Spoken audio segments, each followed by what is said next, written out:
Maka malaikat maut turun ke sini. Makanya ketika sakaratul maut sudah datang, maka yang baca Quran hentikan. Kenapa? Oh, memang gitu, ya. Jangan semakin kenceng. Ayo Pak, insya Allah Pak, gitu. Al-Baqarah Pak, Al-Baqarah Pak. Al-Kahfi, Al-Kahfi. Enggak lah. Yang baca Quran berhenti dulu. Kemudian digantikan dengan kita mentalkin. Antum agak ke sana dikit. Masya Allah ya. Orang yang meninggalnya kooperatif ini.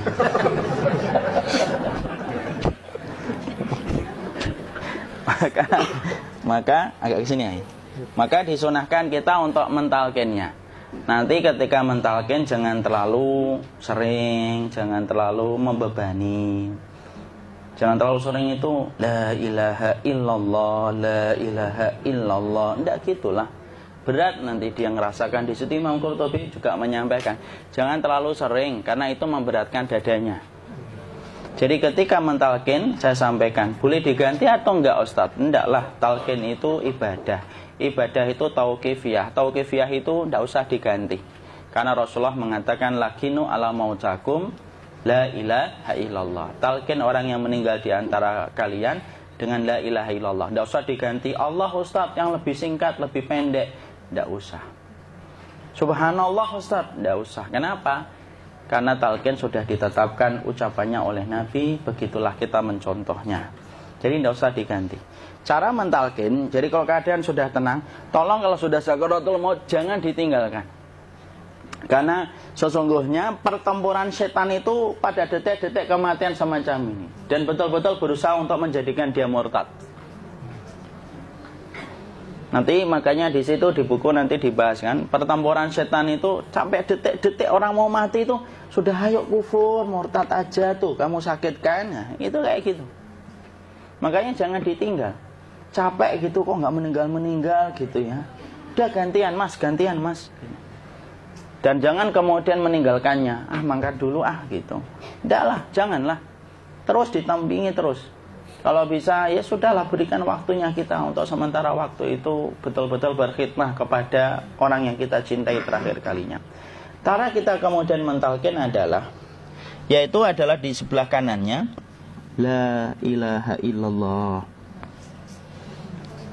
Biarkan dia mencerna dulu, tidak usah buru-buru kemudian kita langsung nimpali lagi. Dia mencerna dulu sembari kita doakan, peluk, ya Allah dimudahkan gitu. Kalau ada orang yang bisa ngucapin la ilaha illallah itu siapa yang memberikan itu Ustaz? Yang memberikan kekuatan Allah Pak. Karena ngomong aduh aja sudah tidak mampu. Makanya Allah berfirman dalam surat Ibrahim, yusabbitullahu alladhina amanu bil qawli tsabit fil hayatid dunya wa fil akhirah. Allah teguhkan perkataan orang yang beriman dalam kehidupan dunia dan akhirat. Dunia itu ya ketika menjelang kematiannya. Makanya dia bisa ngomong la ilaha illallah. Sebenarnya ngomong aduh aja udah gak mampu. Kalau bisa ngomong, dia pasti ngomong aduhnya dulu. Tapi Allah yang menggerakkan. Ngomong la ilaha illallah. Makanya mangkana akhiru kalamihi la ilaha illallah dakhalal jannah. Barang siapa akhir kalamnya itu adalah la ilaha illallah, pasti masuk surga. Makanya kita lagi la ilaha illallah. Dah. Cara dulu. Enggak usah minta diburu-buru ya. Enggak usah gini. Ayo la ilaha illallah. Ayo.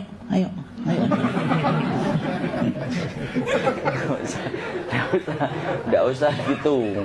Ya, biarkan dia pelan-pelan gitu. Ayo tapak, ya Allah capek saya Pak. Enggak usah gitu.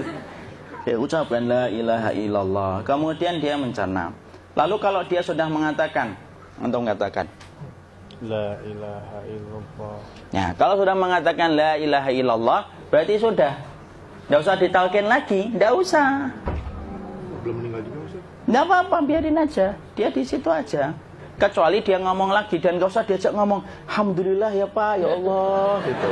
Terus dia jawab alhamdulillah.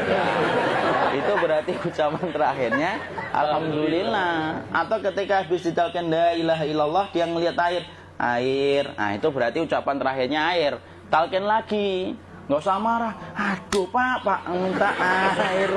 Kuncinya mau minta air nanti aja dikubur gitu loh. Jangan gitu. Biarin aja. Jangan kemudian setelah la ilaha illallah La ilaha illallah. Terus, ayo tutup, awas ya ngomong lagi ya.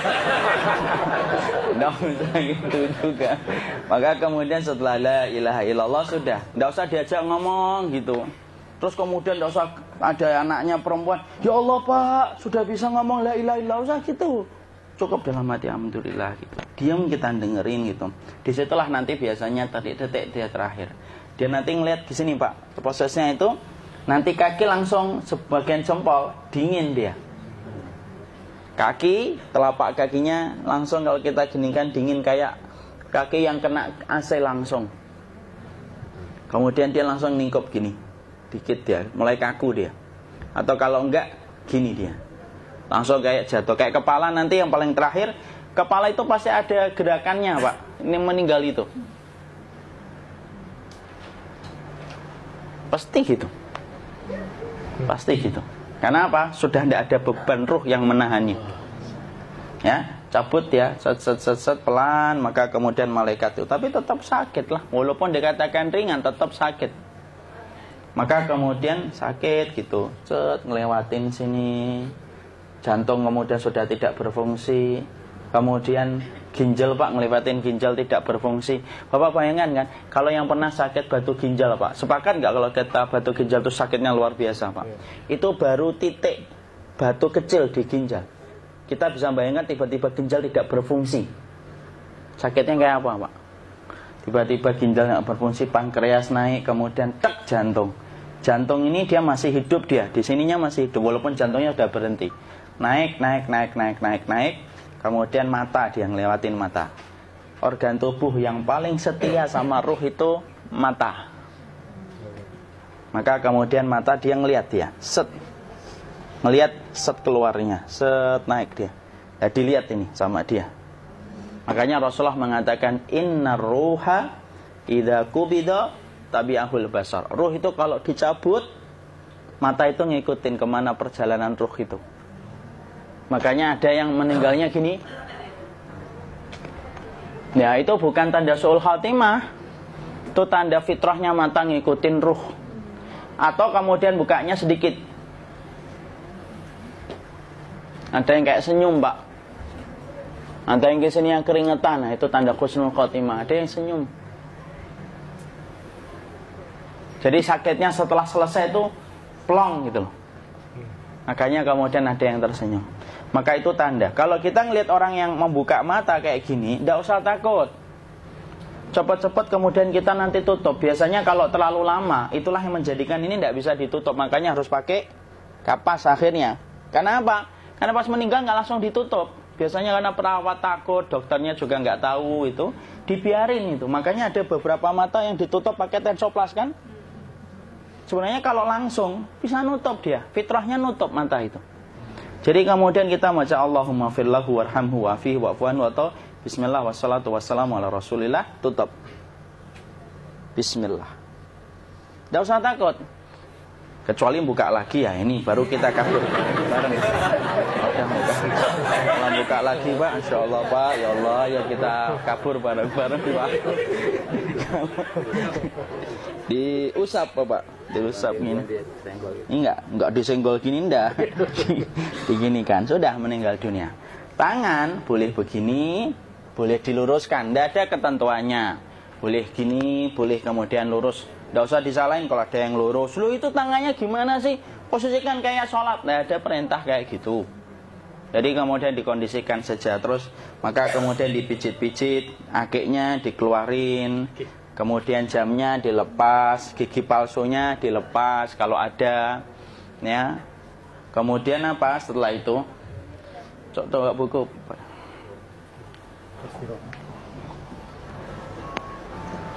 Kemudian kalau bisa awal-awal kemudian taruh buku atau sesuatu yang agak berat di perutnya ketika baru meninggal dunia. Kenapa kemudian ditaruh kayak gini? Bukan apa-apa, supaya membantu sisa-sisa pencernaan dia untuk keluar. Nanti Pak, biasanya kalau kita taruh agak yang berat gini atau kemudian kita gini-gini kan, ini udah makan belum Maki?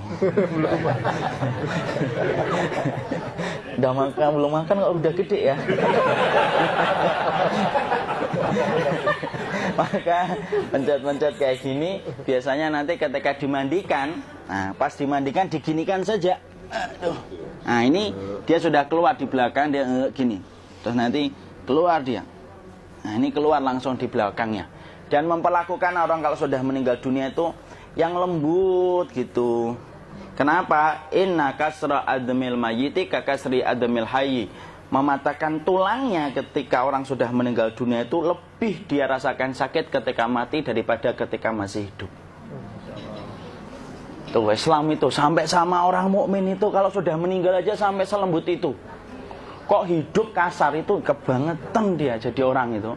Mau sampai orang mati itu kemudian disuruh yang lembut. Kalau ada aib disuruh nutup, tidak boleh diceritain. Misalkan di belakangnya beliau ini ada tompel, gagah-gagah tompelnya gede gitu. Tidak boleh cerita, Masya Allah loh. Sampai segitunya sunnah itu ngajarin kita untuk nutup aib. Kalau ada orang belajar sunnah sukanya buka aib, nyari-nyari kesalahan orang. Sunnah yang mana dia pelajari itu saya bingung. Makanya kemudian gini, setelah selesai maka kemudian tutup dengan kain. Maaf ya, ya. Ya. Nanti kalau nggak kuat napas ngomong ya. Maka ditutup kayak gini, ditempatkan kemudian jangan di tanah tapi di atas dipan. Karena apa? Syekh Abu Malik Kamal Said Salim dalam Sahih Fikih Sunnah menyampaikan supaya tidak cepat busuk. Dia taruh di atas. Kemudian ditutup pakai kain apa saja.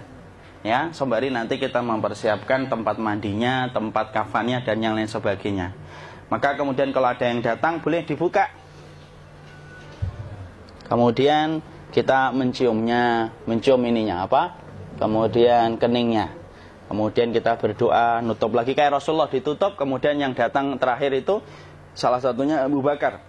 Dibuka kemudian beliau, ya Allah ya Rasulullah, engkau adalah orang yang percaya hidup dan matimu, dan tidak mungkin Allah itu mematikan engkau 2 kali ya Rasulullah. Maka kemudian ditutup kembali. Saat itu para sahabat dalam keadaan mendung semuanya. Maka disitulah kita lakukan kayak gini. Ditutup gini Ustaz ya. Kasihan tidak bisa nafas, insya Allah tidak butuh nafas lagi. Jadi kemudian kita semacam ini kita persiapkan apa yang bisa kita lakukan.